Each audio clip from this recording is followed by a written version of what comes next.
अल्लामा नराक़ी रहमतुल्लाह अलैह, बड़ा नाम है, आपने कहीं ना कहीं सुना होगा, मौजू से नहीं हटना चाह रहा हूँ। फरमाते हैं मेरा बचपना था अपने वालिद और उनके दोस्तों के साथ, ईरान में एक जो नौरोज़ फेस्टिवल जो है वो बहुत ही वहाँ बढ़ चढ़ के मनाया जाता है, लोग एक दूसरे से मुबारकबाद और मिलते हैं, ईद की तरह होता है। फरमाते हैं कि काफ़ी दूर हमारे वालिद के एक दोस्त थे, हम लोग मिलने गए, तो आज का दौर तो था नहीं, हेलो आ रहे हैं कि आप तैयारी करिए, आ रहे हैं, तो आज का दौर तो है नहीं। अब चले ये लोग, जब चले, अज़ीज़ान मोहतरम एक हदीस यहाँ सुना दूँ इन ब्रैकेट, अगर कोई इंसान बग़ैर किसी गरज के अपने किसी मोमिन भाई से मुलाकात करता, हदीस सुनिए, तो हुजूर फरमाते एक शख्स ऐसे ही गया मुलाकात करने के लिए, तो एक फ़रिश्ता आ गया इंसानी शक्ल में, भाई ये जो तुम दरवाजे पे आए हो ये तुम्हारा क्या लगता है? कोई रिश्तेदार? कहा नहीं, बस एक मोमिन भाई है। कहा कोई काम से आए हो? कहा नहीं, कोई किसी काम से नहीं आए। अच्छा, अल्लाह ने भेजा ही था ताकि पैगाम पहुंचे। कहा किसी काम से नहीं आए हैं। कहा अल्लाह ने तुम्हें सलाम भेजा है। ओहो, कितनी बड़ी बात है अज़ीज़ान मोहतरम, बगैर किसी गरज के, सिर्फ इसलिए कि एक मोमिन से मुलाकात हो जाए, इंसान जाए, तो उस ऐसे इंसान पर खुदा सलाम भेजता है, खुदा सलाम भेजता है। तो ये लोग भी चले, अब जब पहुंचे तो पता लगा वो तो है ही नहीं। अच्छा, वाकया कुछ ऐसा लग रहा है कि शायद घर में ख़वातीन उतीन रही हों, ये लोग भी वापस हो गए, लेकिन वही मसला वही था कि काफ़ी दूर था, तो कई किलोमीटर चल के का सामने एक कब्रिस्तान नज़र आ रहा है, तो कब्रिस्तान में अक्सर आपने देखा होगा पेड़ वगैरह भी होते हैं, तो कार ज़रा सा आराम कर लेते हैं। आराम की गरज से रुके ये लोग, उन्हीं में से एक साहब ने मजाक में एक जुमला कह दिया, जो कब्र थी, अरे तुम ही मेहमान बना लो। कह तो दिया, तीर निकल गया और जाके निशाने पे लग गया। थोड़ी देर में आवाज़ आई कि आज मंगल है, मगर अगले मंगल को आइएगा, मेहमान है आप लोग।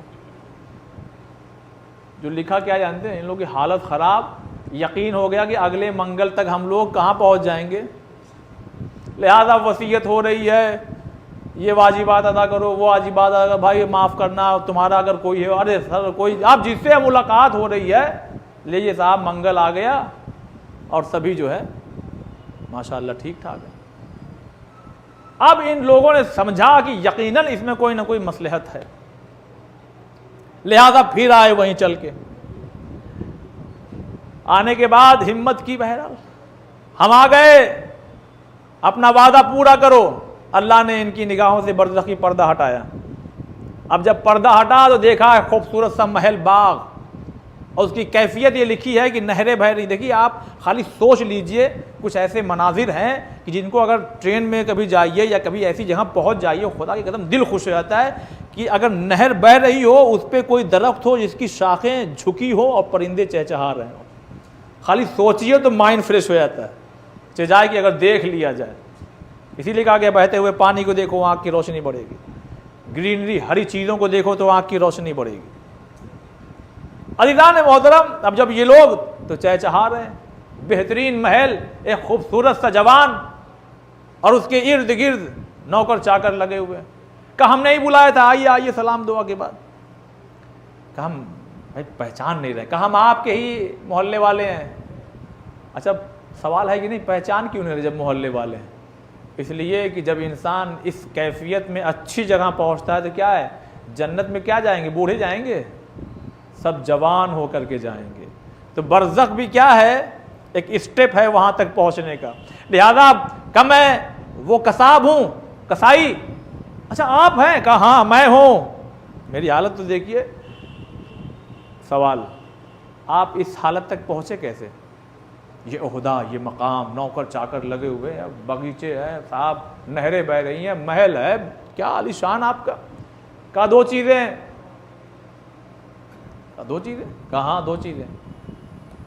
क्या वो क्या है? बस इसी पे मजलिस तमाम आज। कहा वो क्या चीज़ है?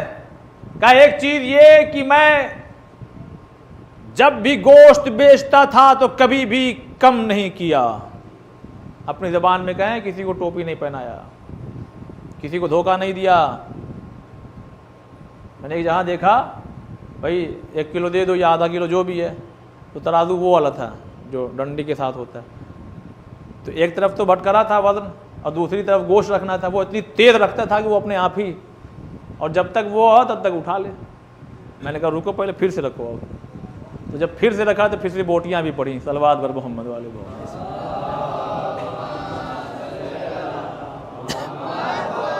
आज के इस मॉडर्न ज़माने में अगर ऐसा तराजू आपको कहीं भी दिखाई दे तो सवाल बनता है वजह क्या है। हर जगह तो सिस्टम है, हर जगह तो अलग अलग तराजू हैं। भाई आप अभी 40 साल पहले ही जी रहे हैं, तो ये जी नहीं रहे हैं, कुछ मसला है यहाँ पे, होशियार हो जाना चाहिए। बहरहाल कभी भी कम नहीं किया हमने, कभी भी नहीं कम। क्या दूसरी चीज़ क्या है, कहा अगर मेरे तराजू पे कटा हुआ गोश्त भी रखा होता था, अगर आज़ान की आवाज़ सुन लेता था तो उसी हालत में छोड़ करके मस्जिद की तरफ चला जाता था।